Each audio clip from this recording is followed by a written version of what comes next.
Okay, we're live now. We started the conversation before we even went live. So we were both in BAFTA land last night, Misan. It says connecting. Is it connected? Oh, it's still connecting. Okay, sorry. I thought we were actually already in. It's still. It says it. Now it's Okay. live. So we were both in BAFTA land last night. I don't know how I didn't see you. That's so crazy. Because I'm a dry old man that left to get my last train home. Yeah, you may have been leaving as I was arriving at the parties. I don't know who I think I was. Can you hear my voice today? I'm like, I am not that person to be coming in at 3, 4 in the morning anymore on a Sunday, on a school night. Everyone's talking about the BAFTAs for all the wrong reasons, Miss Anne. So let's get into it. Because you actually know about the film, I swear. I actually really didn't know anything about it until it won last night. So tell us about the film, I swear. Tell us about John Davidson and tell us why and it's very counterintuitive because a lot of people, all they're hearing is Ryan Coogler and Delroy Lindo had the N-word yelled at them on stage at the BAFTAs. That's clearly an unacceptable thing for them to experience.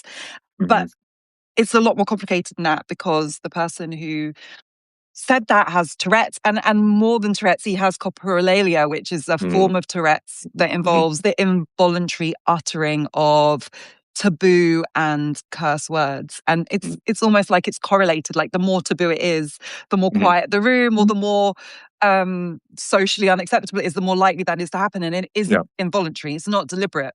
But there's a lot to get into. I have some quite strong views about the way it was handled by the BBC. And I think that's a big part. That is the big thing, is how it was handled. But look, I swear it's one of the best films of the year. It blew me away. I didn't know much about Tourette's beyond what I would guess the average sort of civilian, in passing would know.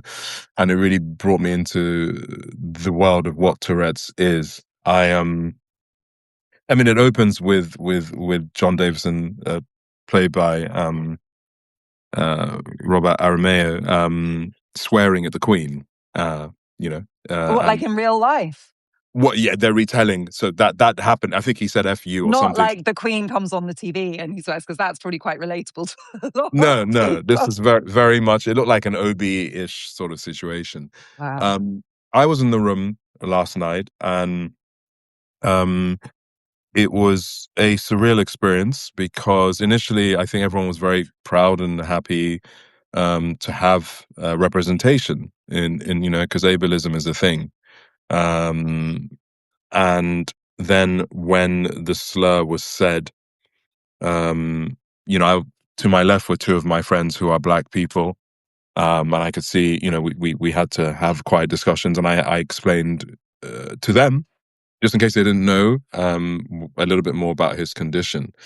My friend John Amechi, and I'm going to actually read it. He just published on the Substack. I did a video 2 minutes ago about this, but I'm going to read a paragraph that says so much. Involuntary does not mean harmless. If a gun fires without anyone intending to pull the trigger, you do not argue about intent while somebody is bleeding. You address the wound. The same logic applies here. The harm to Michael B. Jordan, Delroy Lindo, and to Hannah Beachler, who was also subjected to a slur on the way to dinner, was real and immediate. It does not require intent to be real, and it does not require malice to demand a response. And I think, he writes that really, really well. The other part of this is, of course, there was a 2-hour delay before this thing was broadcast live. And where there is real anger and frustration is the fact that this was broadcast. I don't even know how big the audience of the BAFTAs is, but it's massive. And two Black men on one of the most important days of their career, had this slur, and it was broadcasted to the world. And the state broadcaster failed them. And I believe even in the room, how it was, the apology was made was not directed at the Black people in the room or the two Black men. That's my biggest, I think, I mean, it's actually wild to me that there was such a time delay.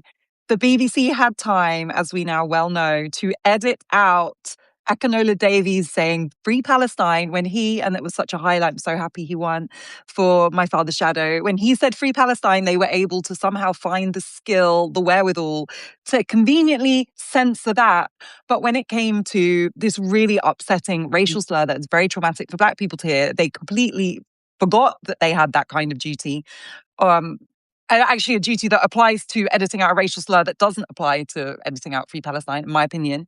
But the other thing is the way that Alan Cummings, and I don't necessarily think this was him, I don't know what prompts he was given, but it's just so revealing that the instinct of the host is to apologize to the audience for the awkwardness of the moment, I'm pretty not sure that was on an auto cue.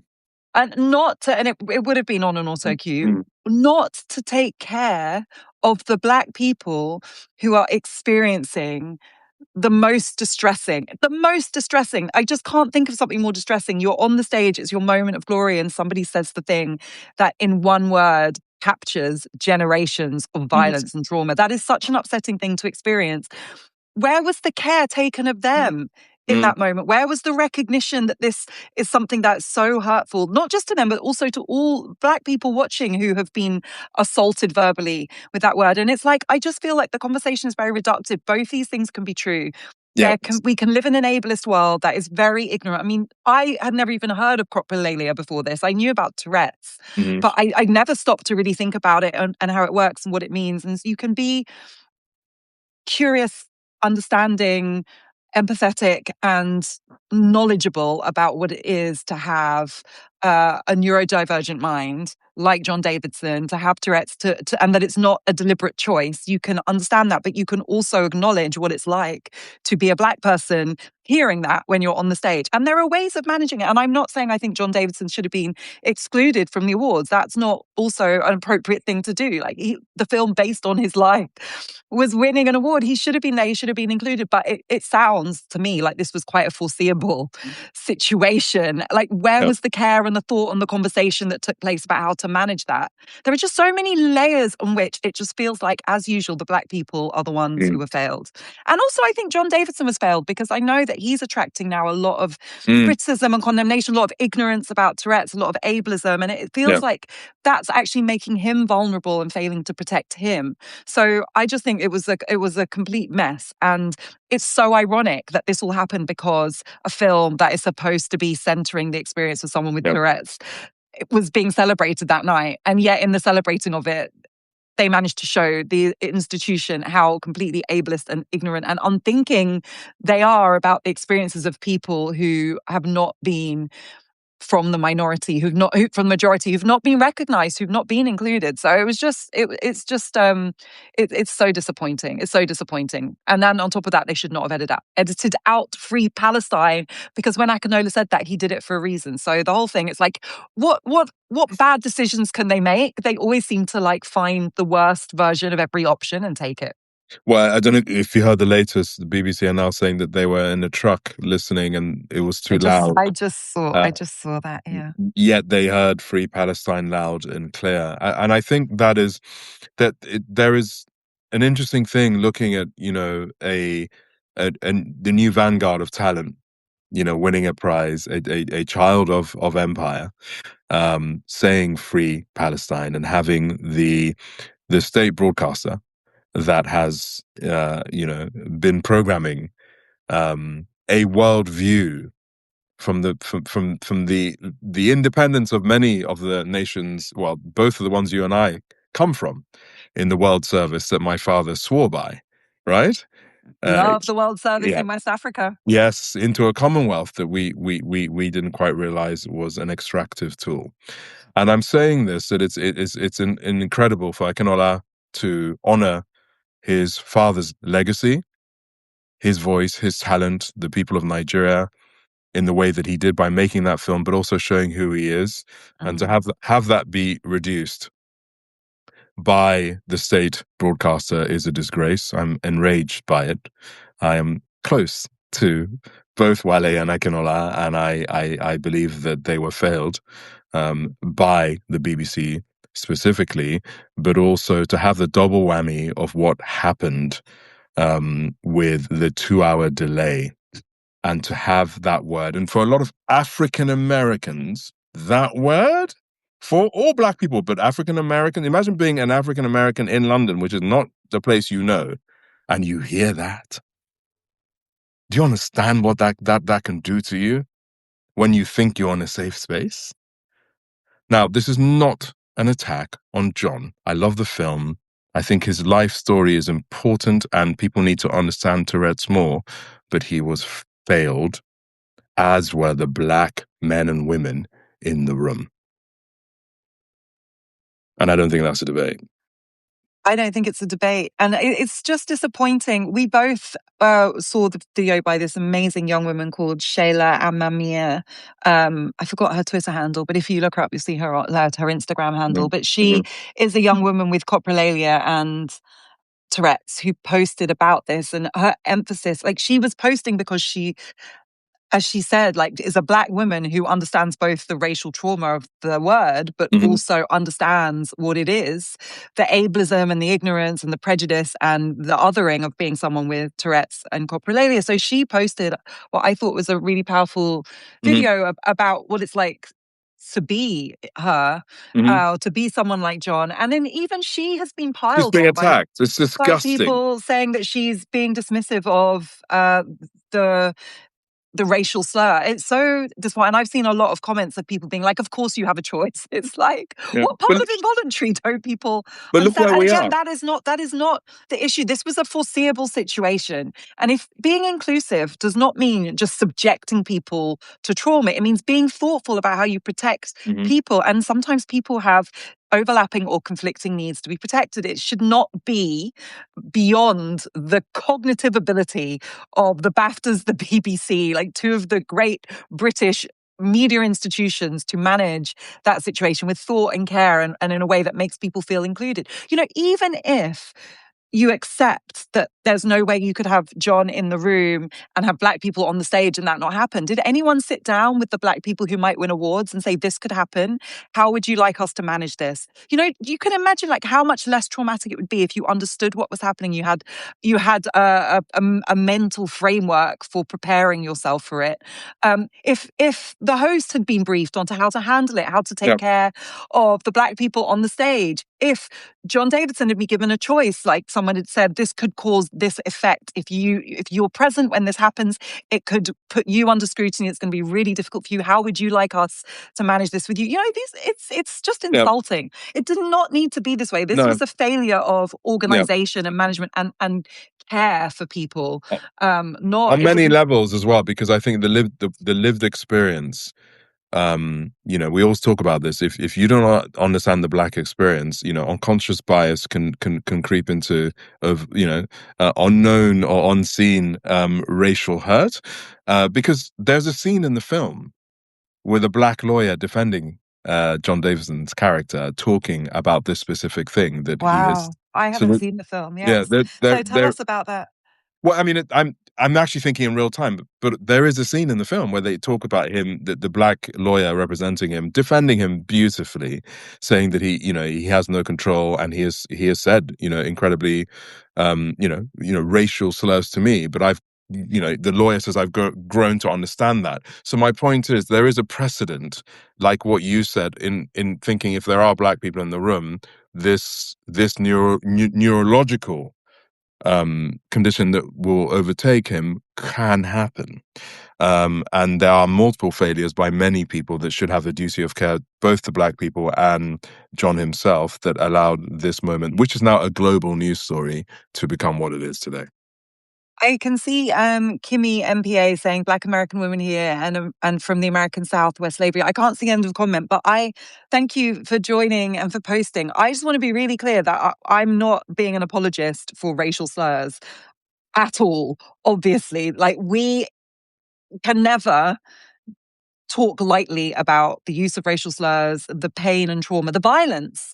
And especially now, like, we're living in a time where we have leaders who are trying to re-normalize racism that we for a minute thought was going to be relegated to history. Like, it's back with a vengeance. It's real. It's policy. It's like the threat to our lives and our bodies, as well as our mental well-being, as well as our livelihoods. It couldn't be more serious. It's a very specific time for this to be happening. So that's not the issue. But I'm just saying I can't see a way in which excluding somebody who has Tourette's is the answer to that solution. And there are Black people who also have Tourette's, who also have coprolalia, who will also be excluded if you take an intersectional perspective, if you were to do that. So it's a question of like, how can we thoughtfully have these conversations and manage it, rather than just leave Black people to experience whatever trauma they're going to experience and it's not our fault. I mean, it's just more of the same. It's just so ironic to me that to watch this play out in a space that is supposedly celebrating. And we should be having a pretty celebratory conversation about the BAFTAs. Wumi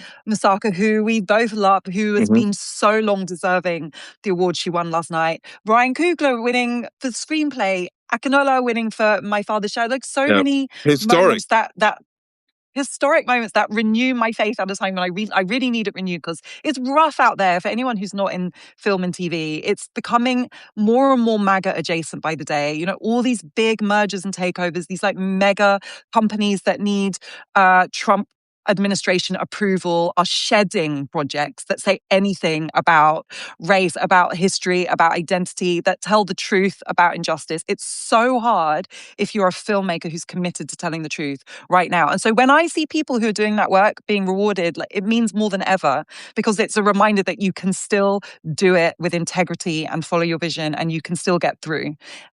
So this should have been such a positive night. We both showed up at BAFTA parties, Misan, at midnight. That's how much we wanted to celebrate this moment. So No, yeah, it's it is what it is. but I think, you know, the view, you know, I mean, Delroy, Michael B. Jordan, you know, they were graceful, right? Because this is the experience, you know, this isn't even new for many of us, right? And it's always left to us to have those invisible wounds and live with them. And it's just enough. It's enough, you know. And it's important that this conversation is happening now. It should not be left to us to repeatedly, and I call it death by 1,000 cuts, because it doesn't matter how rich you are, how famous you are, this thing will come and try and drag you right back down to the gutter where we're told we're supposed to stay. You know, and you know, I was in the dinner afterwards, and you know, everyone's having a jolly old time, and I do wonder how many non-Black people were even thinking about what went down an hour earlier, and whether that stayed with them until the internet made it viral, or whether they would have moved on with their lovely lives, and if it hasn't become the thing that it's become. Yeah, the pain and the burden of racial trauma, surprise, surprise, is not distributed equally, because we are wounded, and it adds to the body of pain and distress that we have inherited, that we live and experience, and they just keep going like everything's fine. And, you know, anyway, we've had this conversation. This is why I don't do TV debates anymore. This is why I'm so selective about who I talk to, because if this was a different conversation, I would be having to try and persuade someone why it matters to hear the N-word as a Black person, and why that's painful, and why it should be taken seriously, while they push back and say, well, you know, you should be thicker skinned, and, you know, that's all in the past. And yeah, I know what it's like. People used to make fun of me because I was a redhead. The number of times white people said that. Let's not even do the redhead Miss thing. Anne. Anyway, let's not go down that rabbit hole. Once you start me down that rabbit hole, I also want to just talk quickly, because it's like become a bit of a meme that we can't like get away from, about One Battle After Another. So, I saw Leonardo DiCaprio at one of the parties last night, and I know him from Killers of the Flower Moon, because I spent quite a bit of time with him when that film was out. And I just couldn't bring myself to pretend that I liked One Battle After Another. So that was awkward. Yeah, that was really awkward. But I think that you might be right, Miss Anne. It looks like it's lining up to do quite well. You see how I'm taking a deep breath before I say what I'm going to say, because I hope I'm wrong on this one. But my prediction No, I'm not going to say my prediction. My fear is that after making history with, what is it, 16 or 15 nominations, Sinners may be in for a deeply, deeply disappointing night, because I had that feeling yesterday from the BAFTAs. I know Ryan won and Wumi won, but there was a feeling like, are they going to try and do these people dirty? Because And sometimes Ryan, I wanted Ryan to win for Best Director. That, I think, is what he deserved to win. I I, do. I, I hope I'm wrong, I do too. I but really but hope you're wrong. I mean, look, Killers of the Flower Moon, which is another film I didn't like, but just to to remind people that you can get a lot of nominate. Like, I was in the room at the Oscars when Killers had 11 nominations and it didn't win one. How do you have 11 nominations and not? Oscars It's can quite be an brutal, achievement. It's quite an So achievement. I hope I'm wrong. Was that the year you were nominated? The same year Killers of the Flower Moon was up? Yeah. Yeah, Wow. that was the year, So let's see. But you know what, Ryan? I've just got to speak about Ryan Coogler. I don't know if I've met.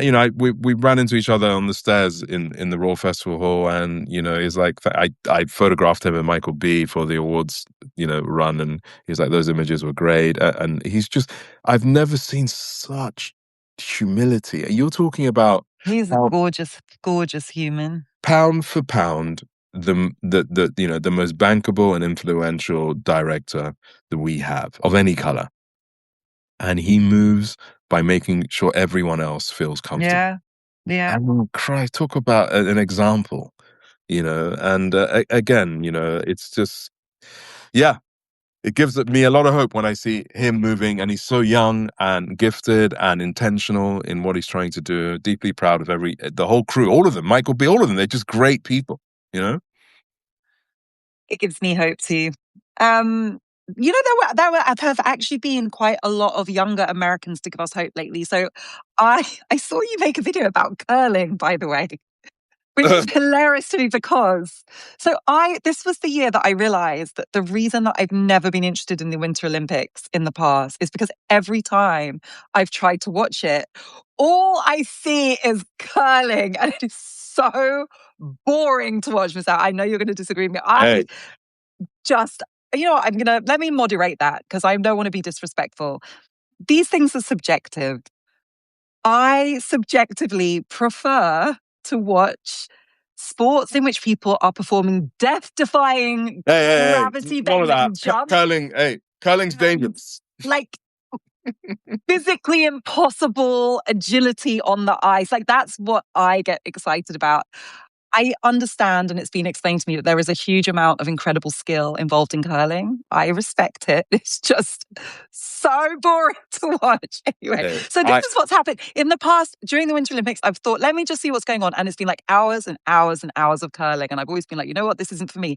This was the year that I finally got to see something that completely lit me on fire. And that was all these amazing young women athletes. And I saw Eileen Gu first when she had this press conference and was asked a stupid question about how does it feel to lose a gold? And she was like, I just won 2 silvers and I'm the most decorated female skier of all time. That's how it feels. It was just the way she just dealt with that stupid male journalist. It was so fulfilling to me. And then, of course, Alyssa Liu, who's like gorgeous in every way, and just such a tribute to what joy looks like when you do things your way. And so this was the year that I got into the Winter Olympics. But I'm sorry, Miss Anne, like, you do not have me on the curling. So speak. Well, a few things. Curling. I mean, if first world problems was a sport, I think it would be Like, curling. these people don't have enough cleaning to do. Seriously. But I'm hooked. It's witchcraft. I don't even understand the rules fully, but I stare at the thing like I can't deal with it. I'm fascinated by how you even become a curler. I've never met a curler before, and I've met a lot of people in my life.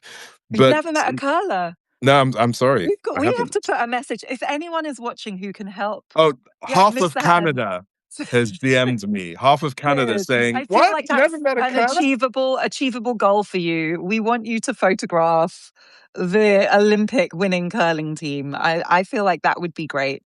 I have a good feeling there ain't going to be any black folk in that team. Just saying. Miss Anne. Miss Anne. It's not too late for you. You know, like in all those people who start marathon running or rowing or cycling in their 40s and 50s. Afua. Listen, Afua. right? I didn't know stand-up World comedy was. exposure. I didn't know you were a comedian. You know the position they bend in. That position, eh? If I manage to get that low, both my knees will say deuces, and they would have to scrape me like an omelette off the ice. Please. I'll be begging for my mommy on that ice. I beg, please, Too please, many please. images that I can't unsee there. and, Oh and, my then, goodness. and Eileen, I mean, she's ridiculous. If we were all of us mortals were like, let me use operating systems. So you know how you do the iPhone, iOS 18 or whatever. She's iOS 40. Yeah. I mean, she is something else altogether in terms of how she reads the room, uh, what she's done in academia and sport, her choices she's made in terms of country representation. She's just remarkable. And she must be the scariest thing to the US administration because of the excellence and the proximity to China. I'm just like, I mean, more than this is the proximity to future right there. China. And patriarchy She as well. chose her Chinese heritage over her American nationality for sport. And it's a big deal. I mean, we can all relate, you know, we all know what it's like to cheer for your country's team, but Americans take patriotism, allegiance to the flag. Like they take it to a different level from any other nation, really, I've experienced. So, and then China obviously being, and especially in the MAGA imagination, like the giant op. So it's such a symbolic thing that she chose to represent China instead of the US. American born, grew up in the Bay Area. She's chosen to be on the Chinese team. And it's a choice that is winning for her. I mean, she's winning, literally. She's also, I think, one of the most highly paid athletes of all time. She's feeling the support and love and respect that athletes deserve. I mean, it's so interesting. And if you are in doubt about whether she's doing the right thing, you just need to see what MAGA is saying, and they hate it. So JD Vance trying to say that, there should be consequences. It's so one of many things that also remind us that they have no understanding of us. And by us, I mean people with multiple heritage. I mean people who are part of the diaspora. We're a huge, broad church. There is we live in a globalized world. So many people understand what it is to have parents from different places, to have heritage from different places. If the different countries of your heritage or the different ethnicities are from a place that are now in this current geopolitical configuration at loggerheads, that doesn't change your sense of your identity and ancestry. So, I just think it's so empowering to see people able to lean into their heritage irrespective of whether or not it earns the approval of the country in which they've spent most of their life. And it's very different, but being a British person of African heritage, British African, is interesting. Like people often will push back at me for saying that I'm British Ghanaian, or the fact that I have a Ghanaian passport or Ghanaian nationality, because it's part of a worldview in which a colonial mindset in which the idea is that becoming British is supposed to be the best thing that could happen to you. It's such a completely imperialist white supremacist mindset. Becoming British is progress. Why would you still want to champion, celebrate, remain loyal to your African heritage? And, anyone who asks that question is betraying their worldview. And so whenever I see someone on a big stage unapologetically choose for themselves how they self-define or who they feel connected to or who they want to represent, I think it's a powerful thing. And the racist view of many women of Asian descent, people our age have grown up with in movies. I remember, some of the war films.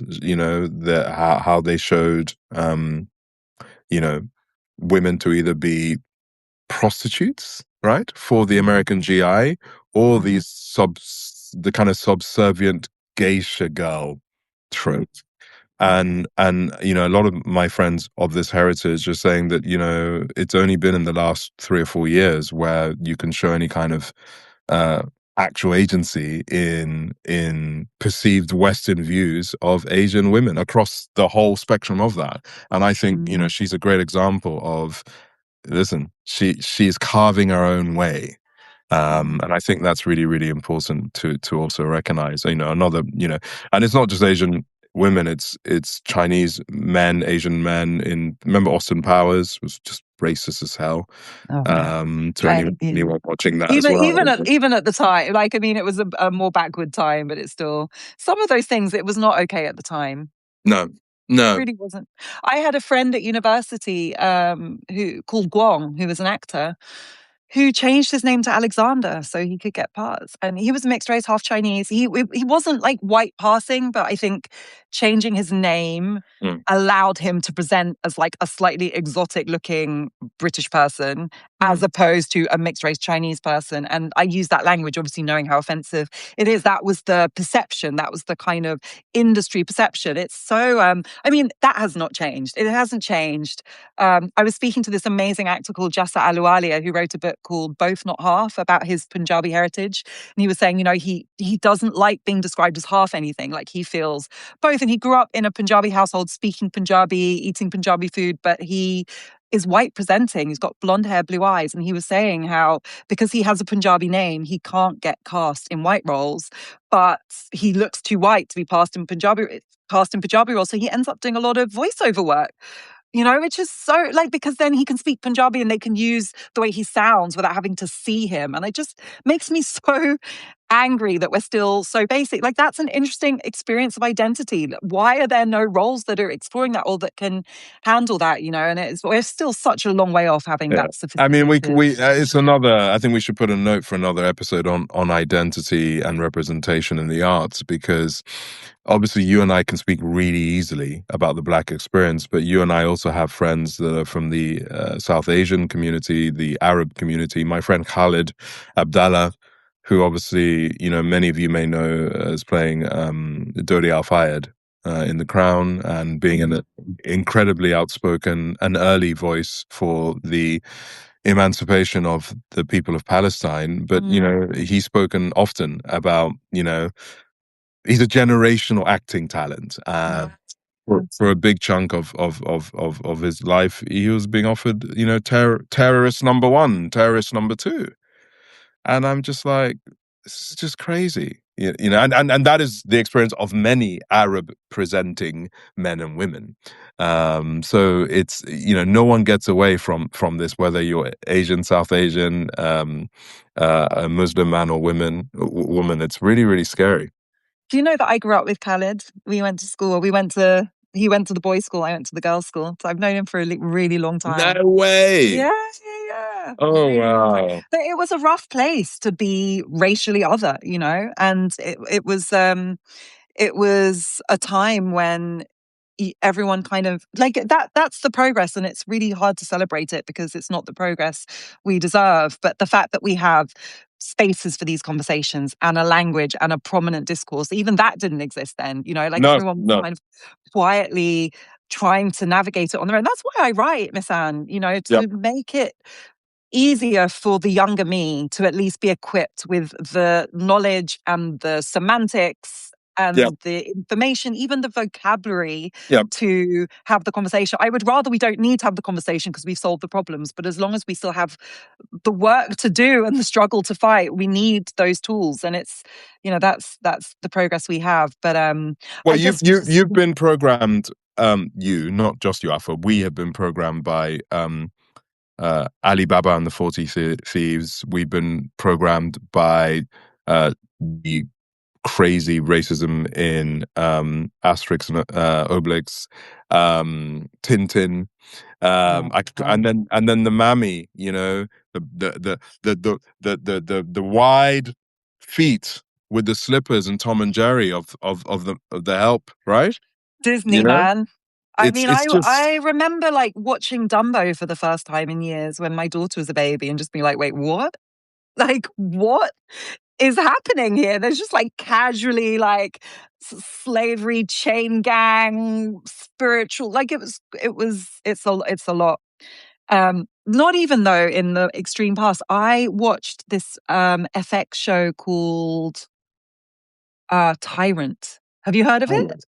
I think I'm not sure I it's have. old, but not very old. I think it's like 5 to 10 years old. Okay. Oh my! It's basically about. I think it's modeled on Syria, basically, and Okay. it's about a the son of the brutal dictator who's like run away as a student to America, and he's good, so he looks white because he's a good guy. And then his father dies, so he has to go home to this like fictional Middle Eastern country where his brother, who's evil, so looks more Arab, is like going around like raping women and murdering Oh my people, God. and it's just like a lot. I was like, how did this get made? Not even in my lifetime, in like the last 10 years. Is a lot. It was a lot. Yeah. So these shows are still getting made, and I feel like Oh, we're not someone moving in the remembers right it. direction. Raphael says, I remember that. I missed it completely. Oh no, well, I'm Um, not this is not an endorsement, just to be clear.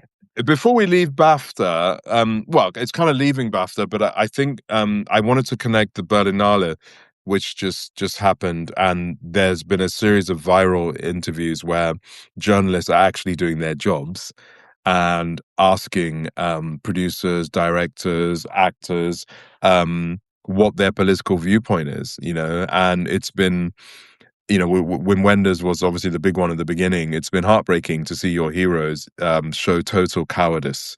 And suddenly, when they built careers on being political, when they're asked today, especially when it's linked to anything to do with Israel and Palestine, they seem to have had a lobotomy. And I, I made a video, and I wanted to remind people my first experience of fascism was watching something many of us may have watched before, and that was The Sound of Music. Mm. That is a film that has songs in, but it is a film about fascism. It is a film about the Nazi annexation of Austria. And at the end, when Baron von Trapp sings Edelweiss and people stand up in resistance, it is a film about resistance. So you don't even have to go to the hard edge of anything to understand how politics is baked into the films that have shaped our lives. And I really, really think that the consumers had enough, and people are going to be asking celebrities and big time directors and producers this going forward. And there's nowhere to hide anymore. And I'm really, really happy that we've got to this place. It's important. I want to just name some names. Big up Arundhati Roy, who is already my hero. I had the complete pleasure and privilege of doing an event with her last year on her book, Mother Mary Comes to Me. She's just an exquisite human. She has lived the struggle on every level her entire career. And she, true to form, and you see these Yep, people, she what pulled they're out. about. Yep. She made it very clear that she was not going to sit by and participate in a festival that could not take a stand when it comes to the erasure of the foundational nature of film, as you've just reminded us, which is how could film not be political? I have no words for the just basic ignorance of that statement. And it would be shocking from someone who engages with film. But for someone who makes film to say that, I don't know what to say. And the other thing I actually really want to ask you about, and I'm not being a troublemaker, I genuinely want your opinion, is like, what's going on with Uncle Spike, man? What's going on with Uncle Spike? Because my man rocked up to an NBA All-Star game wearing a keffiyeh and a Palestinian flag, as far as I can work out. And I was like, go on, Spike. Like, this is good. He's taking a stand. He's showing what he's about. He's standing up for Palestinian people in a time of great suffering. And then when he was asked about it, what did he say? He said it had nothing to do with Palestine. I'm No, no, correct no. me if He I'm he wrong. made he made a statement basically apologizing, I think, to the Israeli player and For what, apologizing. though? Apologizing for what?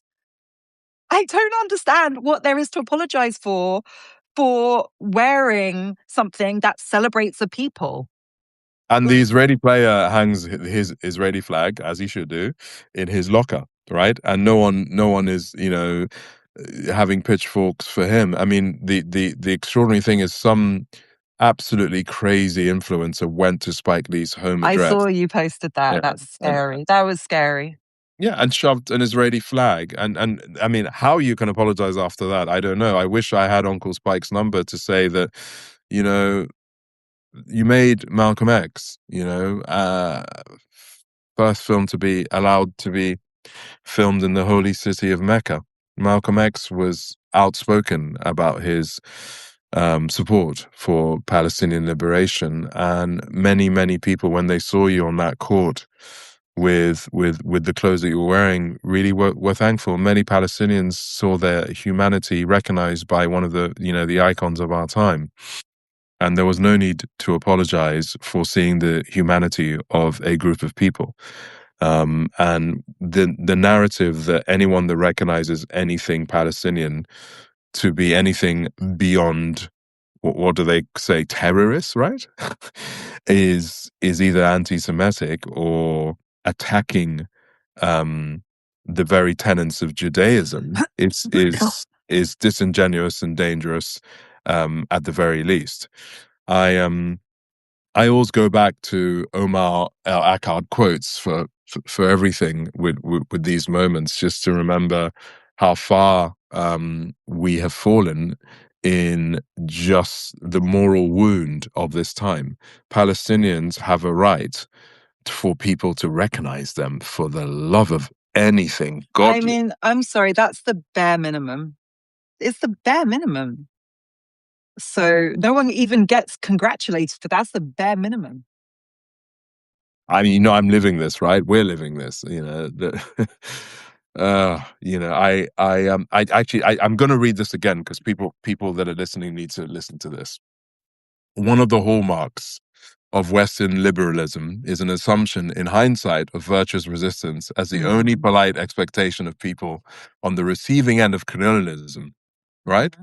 Whilst the terrible thing is happening, whilst the land is being stolen and the natives are still being killed, any form of opposition is terroristic and must be crushed for the sake of civilization. But decades, centuries later, when enough of the land has been stolen and enough of the natives killed, it is safe enough to venerate resistance in hindsight. So real. So true. If I ever win an award, I'm just going to have a little booklet of quotes from this book, and Is that's that what from I'm going to read. Pankaj Mishra? Is that from No. Oh, my IR card. One day everyone will have been yeah, one against day this. everyone will have been against this. Yeah. Trisha's asking, Miss Anne, put it on the chat Yeah. afterwards. Yeah. Thank you. That was beautiful. And so true. So true. So speaking of things that people are always going to have been against one day, let's talk about Andrew, the criminal formerly known as Prince. Oh, Lord. You you wanted to talk about this. So just when you think you've seen it all, just when you really think you've seen it all, they suddenly have been mysteriously, I say they, I mean the tabloids, the right-wing media, have suddenly been finding images of your friend Meghan Markle next to Andrew that mysteriously seem to be what they need right now to illustrate the point about him being documented in committing extremely serious crimes. What has Meghan got to do with this? How is she the problem here? I'm so confused. I'm so confused. Why has Meghan even entered the chat? I just want to be real. My sister Meg, uh, it's a miracle she's still with us. It's a miracle. The machinery that has been mobilized for, 8 years, 9 years towards her is not something most people can and would survive. Another friend of mine didn't make it, Caroline Flack. She didn't make it. It's You know, serious. It is serious. it's no game. The messages I've had from disgusting subhuman people telling me what they would do to her children before getting to her. And then I see people like Piers Morgan and his wife, Celia Walden, just writing whatever they want. Camilla Tomney writing whatever she wants. Victoria Ward. And there's some people that pay their mortgages to be royal correspondents when they haven't even met anyone in the royal family. They write whole novels about people they've never met. So what I would say, AI is able to scour the internet, and I had a look, and the amount of articles or mentions of Meghan by a certain Piers Morgan relative to him mentioning Prince Andrew. And I've said before, Meghan is not a paedophile. Meghan has not involved in any genocidal activities anywhere in the world. Yet she has been afforded way more vitriol than literal people eradicating other people or people that are raping or abusing minors. It's actually quite hard to process what you just said, Misan. So That makes sense. It's and people never talk about the fact that Meghan had a miscarriage, and they piled in even then. It is, I said something and I'll say it again. I was so upset yesterday because I had, I don't know, 30 emails from fucking representatives of these newspapers wanting me to make comment on why the Sussexes haven't said anything about Andrew. And I was just There's like, that other trick that they love, like the failure to comment on demand when they require it. Now also like being an offence equivalent to the committing of treason and sex offences. Like it's so nobody owes you a comment. Well, they've written articles saying why don't they keep their mouth shut, and now they're emailing me. But that's the thing. And if you speak, you know what's going to happen next. The pile-on, whatever you've said, the pile-on. So remaining silent is actually probably the only logical thing to do in these circumstances. I said if God forbid, if the worst had happened and we lost her, these same people would buy new shoes to dance on her grave.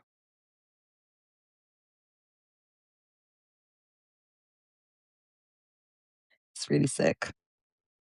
So what do you think? I made a video this week about the constitutional implications of removing Andrew from the line of succession. I'm just seeing an orchestrated strategic effort. I think they've been very strategic, the monarchy, from the beginning of this. I think, first of all, removing his princedom was obviously in anticipation of this, so that when he's arrested, they could say, well, he's no longer a prince and he's no longer on official duty. And this is going to continue, this attempt to isolate him, make him one bad apple, a problem over there. It's interesting because that's already not working, because it's creating this kind of domino effect of information about the bad, not necessarily criminal, but bad behavior of many people in and associated to the family, and just the kind of atmosphere that enables someone like Andrew to be abusing his position in such a sinister way. And I think it's just interesting. We've talked before about Norway, where the crown prince is on trial for more than 30 counts of rape, and the queen is in the Epstein files hundreds of times. How can monarchies survive this, bearing in mind that these monarchies, the entire point of them is that they claim some kind of spiritual, I'm not even exaggerating, some kind of like sanctity, some kind of spiritual destiny to be physically and financially above the people, not even to mention outside the rule of law. And it's just that only works if they're not committing egregious offences in plain sight. So what happens next? Well, I think, before we even get there, we also need to just think of how does monarchy start? Because if you look back far enough, it's linked to violence. All first monarchies were linked to whoever held the club and killed the most people. Right. And then the feudal system of lords and marrying it with church and state became far more sophisticated. But the very original premise, how does anyone gain absolute power? right? I And mean, and, and it, I would just temper that by saying, so whenever we talk about the monarchy, right, I always think about our royals in West Africa, for example. And, it's really interesting because this is going to sound super counterintuitive because I'm not a fan of our monarchy, but I also understand why people are so emotionally attached to it because from an identity perspective, we also come from African cultures that take royal lineage and the kind of hierarchy of Mhm. leadership that's bound up in spiritual beliefs as well as like service to the community, as well as survival, as well as warfare is part of the culture. And one of the reasons that I'm so critical of the British monarchy is the incredible enthusiasm with which they went about around destroying our heritage of monarchy, replacing our monarchs and kings with stooges who would represent their interests and facilitate their exploitation of our lands, right? So it's so ironic to me when British people complain that someone like me who critiques the royal family doesn't understand the cultural identity aspect of having a royal family. It's because I understand that I'm critical of this royal family because of what they did to Mm. other royal families in other cultures that they regarded as less, as inferior because of their white supremacist worldview. So I understand why people like the idea of a monarchy. And I would say, if you look at the West African tradition, it's bound up in a communal way of life, right? So it's not about the accumulation of excess. It's not about exploitation. It is about custodianship of land and wealth that's held in trust. It's about the spiritual leadership of the people. It's about the preservation of culture, or oral history, tradition, indigenous knowledge systems, all these things that are so powerful and important. Now, when you look at the history of the monarchy in Europe, which maybe, I don't know, a few millennia ago might have had similar patterns, like that's what's happened as a result of industrialization and colonialism here is very different. But Mm. I always want to say that because I think it's nuanced. Like I understand why British people can get very emotional Mm. about Well, their monarchy because it's that same need to have an idea that links your need identity to your you've your society. you've said so many interesting things. I mean, there's the need to belong and community, whether it's First Nation people and or I'm from the Ishekari tribe in Nigeria, and we have our own lineage, as all the tribes in Nigeria have. But the community side of it is very important because a lot of those I mean, there's still a hierarchy, but it's based in more in community than what we have Yeah. in Europe. But one thing I will say is that I'm not going to look at it because the thing about identity and what's been taken from us, we also I will say we have to recognize the folly of man, right? The folly of man is that we are violence is never far away. Many wars have, and between different warring factions have happened all over the world over resources, over land, over ideologies that has been recorded in oral history and books for as long as we've been hanging around.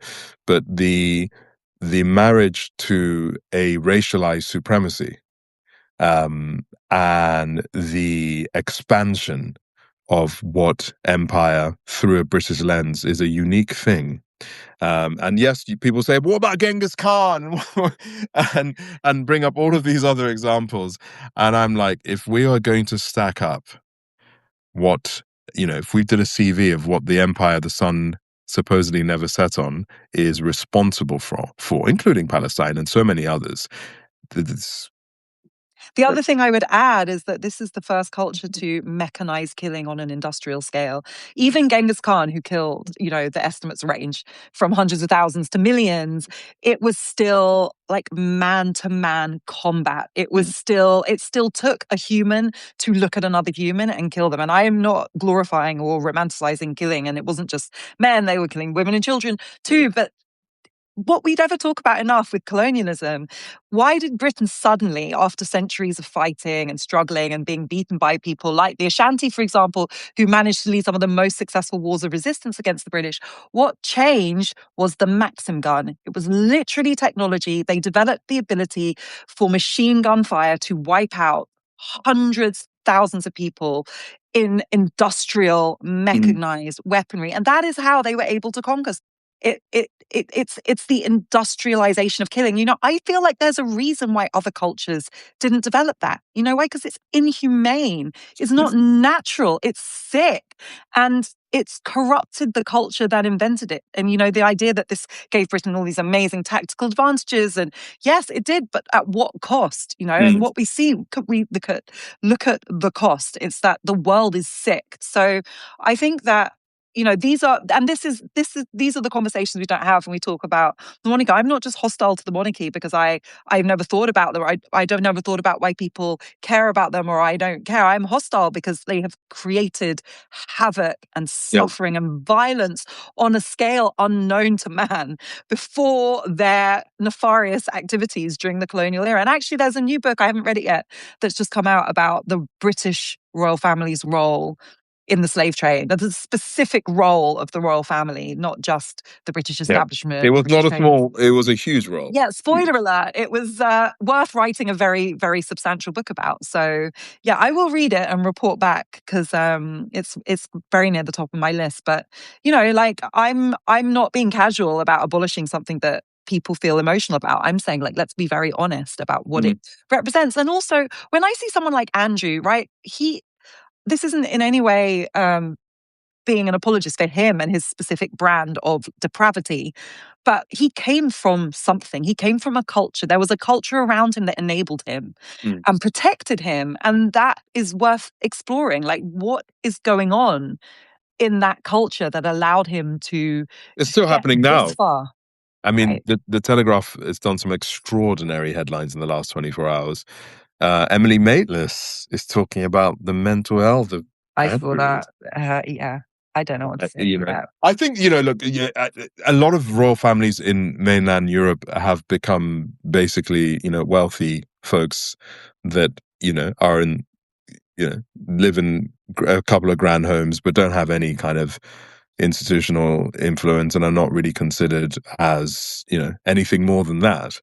The UK has held on to this, as it's held on to this identity once again of, Great Britain, and the hymns we bellow, Jerusalem and guide me all that. There's that sense that this island, which has now left the EU, is still somewhat, a huge global player, and a big Yeah. part of holding on to that Wishful is, thinking. and the pageantry of it, which is why we bring out the golden carriages and the whatever it is, to make certain groups of people have a sense of pride without lifting up Do what you remember what that when means. Keir Starmer went to see Trump? It was one of the most embarrassing moments of last year for me, and there were a lot to choose from. Where Keir Starmer went to see Trump, and he was like, "Got a letter from the king, very special letter for you." It was so embarrassing. The idea that this letter from the king is going to magically erase all of our problems of this maniac who wants to impose like huge tariffs and detain British nationals for saying stuff he doesn't like and destroy the United Nations, completely upend the world order. It was such an interesting insight into the mindset that like Yeah. a letter from the king has that much cultural currency. And I really can't relate. It No, didn't and quite the move world's that. moved on. The world's changed. I think Harry and Meghan are in California. They've been out of the firm for a minute, right? And I think what's left, Andrew, is pretty much it's a house of cards that Andrew has just lit the match. I can't see if you did a referendum today on the royal family's validity and tax funded needs. I think it would be quite clear where most of the nation would head. So, and I think they know that.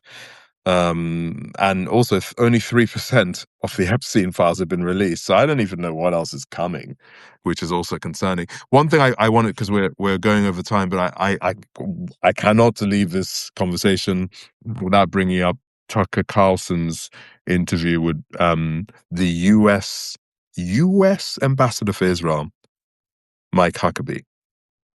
What drives me mad about that interview is that it took someone who I am no fan of, Tucker I Carlson, can't. It's very, right, very mind bending to what's happening right ask now. the questions that should have been asked by, I don't know, Dana Bash, Jake Tapper, any major British journalist, right? None of them have asked the basic questions that Tucker wasn't doing anything magnificent. He was just asking the really basic.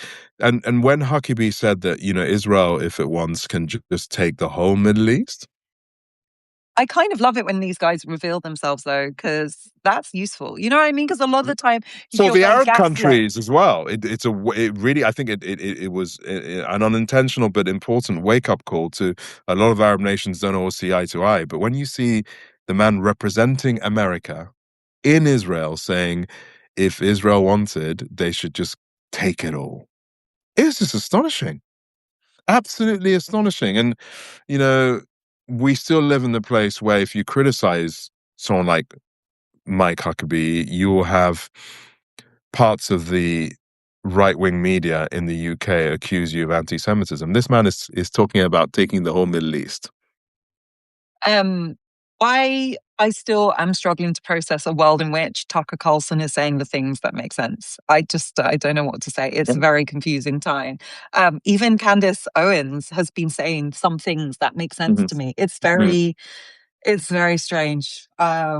It's not strange though, because it just shows the cowardice of the many of our friends, It because does. they know the truth. Afua, they know the Oh, they do. They truth. do. But I also would say, I mean, it doesn't also undo or No, no, undermine no, some no. of the incredibly toxic and destructive things those individuals have also said. Mm. But both things can be true. They can be toxic and say really problematic things, but also be the ones willing to say the stuff that the supposed professional corporate media Mhm. are not doing. And, it reminds me again of the conversation that we have about the Democrats and how much they failed people who care about humanity in their failure to be honest about what their support for Israel meant for life. What did you see today, this morning? Let me Google it. There was some sort of forensic report that proves that the reason Kamala lost was because of Gaza. It's finally come out, and I was like, well, I kind of said that when it Every was time we say happening. that, there are people who get upset with us. But Yeah, I don't think we move forward from this by pretending that yeah. everything is okay on the side of people who claim to espouse liberal values. That's not how we move forward. When I say that we need to be honest, I don't just mean they need to be honest. I mean, we all need to be honest. So, sometimes it's uncomfortable. Like we talked about Noam Chomsky and the Epstein files. That ended me. It is horrific, but it is. I'm not here to be dismissive of it, sweep it under the carpet, apologize for it. No, we have problems. We have No, we have problems. problems. The people that I thought were real ones, we have problems. We have to But be honest. in the Black community, I have to say this: it can be very. I fell out with an old friend of mine over a post I made, and she's a very progressive, brilliant human. I made a post about a year and a half ago about Linda Thomas Greenfield, and how I'm going to one day have to explain to my children that this Black woman vetoed. She put her hand up 3 or 4 times that That was traumatic to see. enabled more babies to be erased from existence. And she DM'd me saying, "Oh, she used to work with her and Misan. You don't understand what it means." I said, "I don't." She went down the road a lot of people do, saying it's better to have someone in the room. I said, if the room is dropping bombs on children, I don't need to have anyone that looks like us inside that room. It's You as know, simple as that. history will judge. Ah, History will judge. she was telling me that I have to defend. I have to either pretend what she did in the UN didn't happen because she's a Black woman, right? Or I have to understand that the struggle of getting into that room is more important than what that room represents. Both of those are absolutely flipping crazy to me. I We don't know did about. not introduce a seat at the table in the last minute of our chat. We will start with a seat at the table and why it is such a problematic idea. Hmm, Uh, we can start with that next week. We gotta go, Miss Anne. we Gotta gotta go. go. We We gotta gotta go. go. Thank you, folks. Thank you very Thank much. you for joining. See you Take next care. week. Bye. Bye.